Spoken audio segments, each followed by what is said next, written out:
I'm giving myself 6 months to launch a creative art business from scratch. But for this video, I do want to take a beat, reset, and just paint a little while I chat with you guys. Starting a small business has been creativity in motion for me, but there also is a lot of other things that have helped me stay creatively fulfilled even before I started a small business. So I just wanted to share with you all how I stay creatively fulfilled in my small beginnings.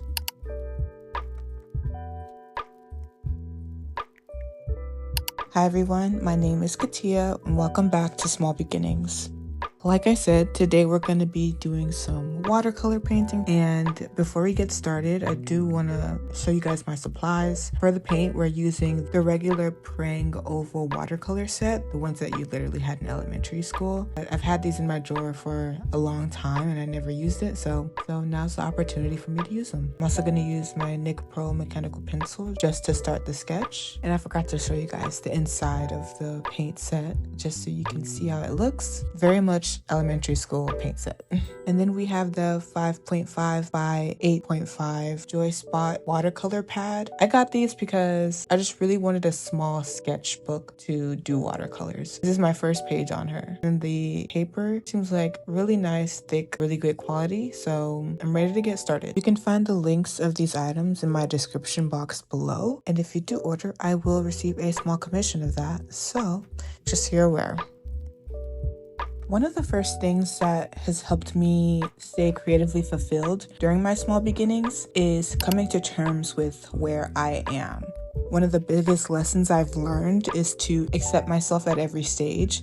The good, the messy, the growing, all of it. I feel like creativity thrives when you know yourself and you're honest with yourself. There's this one quote, I have to figure out where it's from, but it says, "True capacity for growth is directly linked to how much truth one can face about themselves without turning away." And that really spoke to me because there are so many things about ourselves that we turn away from or don't want to acknowledge. But all of it really matters. I feel like having a strong sense of self, just like knowing who you are, does help fostering your creativity. It helps you recognize and know your own voice, what it is you're trying to say, what you believe, what your weaknesses are. I feel like for me, I have always held really high standards for myself. So when I do miss the mark, I can end up seeing myself as less than, and it's kind of made me take myself a little bit too seriously at times. And so knowing that has helped me appreciate my small beginnings and just seeing it as an opportunity for growth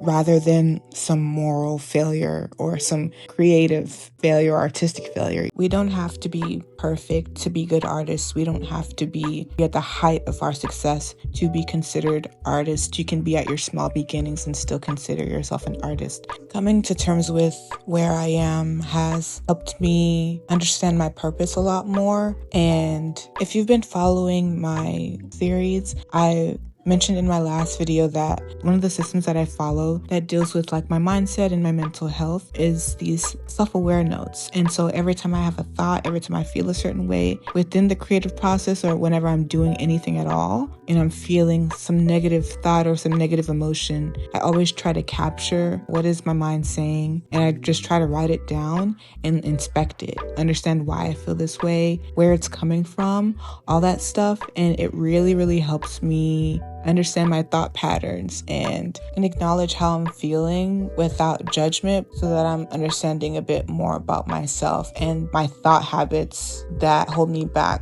when it comes to my creativity or anything I face in life.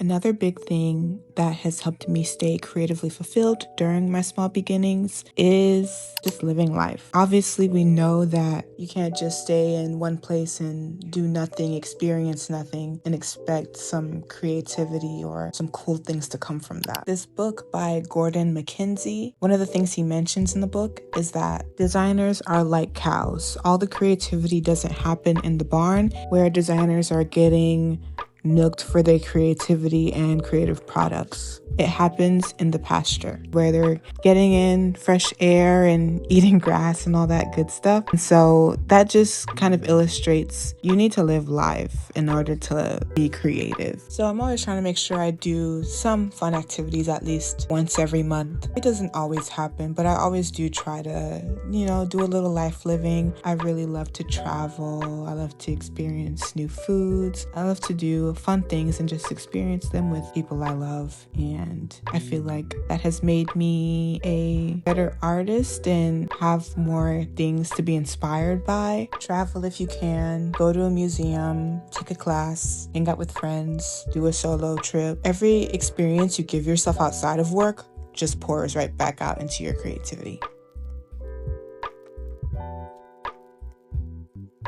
Another thing that's helped me stay creatively fulfilled in my small beginnings has been challenging myself. Oh my gosh. Challenging yourself is one of the best things you can do for your creative and personal growth. And I've been challenging myself a lot most recently, even just with like little fun things that aren't too serious or things that hold too much stake. Right now, I'm launching a small business in 6 months. And so that's one big challenge currently for me to grow in my creative journey and my personal growth, because like I said, I want this to be just a mindset shift, a transformation shift for me as someone who just struggles just with the anxiety and the fear when it comes to creativity and accomplishing really huge desires and dreams of mine. And so I think this challenge will bring out a stronger version of myself, and hopefully there's also service to others, because I know how much videos like these help me personally. You'll never grow if you never stretch yourself. Another thing I've been challenging myself with is like my reading journey. I used to be obsessed with books and with reading when I was very, very young. And most recently, if you have been watching my channel, I have been on a reading journey and just going back to reading books. And so my goal for this year was just to read 15 books, which compared to other creators on social media and like book influencer spaces, it might not be much, but it's a lot for me because I'm more of a read whenever I feel like it kind of person. So setting a goal for myself to read 15 books this year has been a challenge for myself and a really good one. Right now I'm on 11, so we still got 4 more left to do before the year ends, but it's been a super fun challenge. And so that one doesn't have huge stakes, but I feel like it is helping me read more, be more inspired. I love a good story that just inspires me and makes me want to create something. So I feel like being on YouTube even has been me challenging myself. Like me even talking to a camera is definitely out of my comfort zone, and I've been doing that a lot most recently on this channel, and I feel like these things have been helping me hold myself back less when it comes to things that I desire and want in life. And yeah, so I feel like it's just important to challenge yourself. I start to use these Arrtx markers halfway into the painting because I don't know, I just wasn't feeling it, and so I just wanted more bursts of color. So that's why I pulled them out. The link will also be in the description box below for the Arrtx markers. But I really love working with them. I think they're great, and I think they made this painting, this mixed media situation 10 times more enjoyable to do, and I really like how it came out. After a while, I just kind of start going crazy with the colors, so beware. Another thing is creating more than I consume. I feel like the more you're just consuming, the less you have time for creating. And if you're consuming without even trying to glean any inspiration from what you're consuming, then I feel like all that creative energy kind of just sits still and like going nowhere. I feel like it's very, very easy to get lost in what everyone else is doing. But I once heard someone say on social media that creativity is rigorous, not serious. And what that means is it's something that you need to do daily. It's something that you need to practice daily, but don't take it super seriously. For me, one thing that has helped me do that is just by doodling. And I always used to just doodle on Post-it, sticky notes. And I've, made some really cool things from things that started out as like random doodles, but I did it constantly and I didn't take it too seriously. And that is what creativity is. It's consistent, but it doesn't mean that it has to be some grand idea idea or some grand piece, every day. It's in the little things you do. And I don't always, but I do try to make sure I'm sketching every single day. And that has been such a great help for me in terms of being inspired and like having ideas. The more I've been doing it, the more ideas I've been getting. So it's like, that is why creating more than you consume is so important. Anytime you're even watching anything, always glean some sort of inspiration from it. I feel like there's nothing new under the sun. I get inspiration by books, TV, movies, the Bible, prayers, interest, obviously, conversations with friends, conversations with family, whatever feelings that those things evoke for me. You can get inspired by so many things that you are consuming anyway. So it's like, if you are going to consume, you might as well just take what inspires you and just do something with that, brainstorm with that. And if you are obsessed with TV shows as much as I love TV shows, then you might as well seek inspiration. It gives you an excuse sometimes. And so creating more than I consume, it's not something that I am perfect about, but it's something that will just make your overall creative experience very special and super duper helpful for me.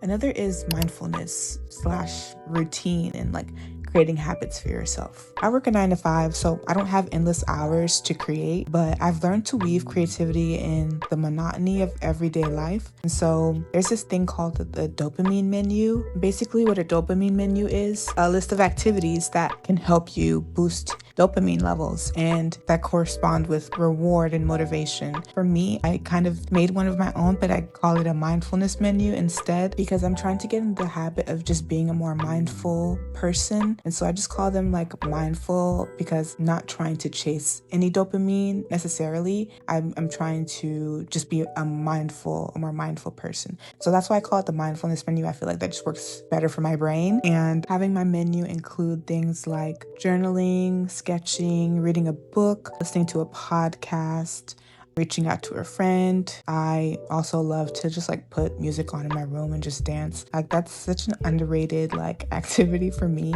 especially when I'm having a not so great day. Those things, they just really help me ground myself and realize that, things are actually not that bad. I'm actually okay. And anytime I do sketch, I've realized that art really is like a really good stress reliever for me.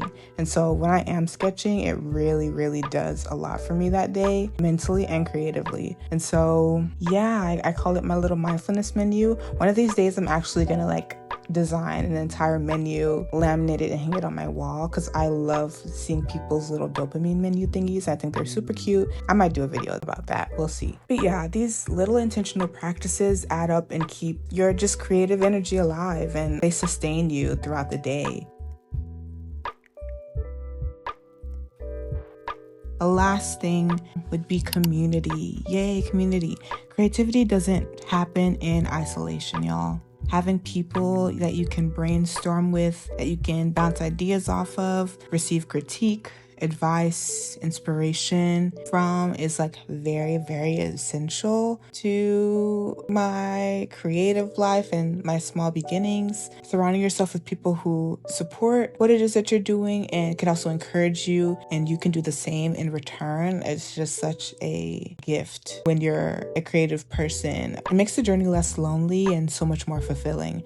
And I desire to have some more like people around me who are creative people and are just love making things and make cool stuff. And I just desire to have more of that surrounding me. While I've been in my small beginnings, it's important to continue to nurture your creativity outside of making the business. Take some time to go hang out with friends, do a little sketch or painting for yourself. Like I said before, creating the small business has been creativity in motion for sure. Like everything I'm doing, even like editing these videos, has been creatively fulfilling for me. Every part of it, I am creating something. I'm coming up with a different idea. I'm problem solving. And it's all very fun. I don't know. It's kept me going and kept me excited and kept me fulfilled. If you're in your small beginnings, I hope this reminds you that you're not alone and that fulfillment comes from small intentional steps. And so thank you for painting and chatting with me. Hope you guys like it. I think it's super cute, and I hope to see you guys in the next video.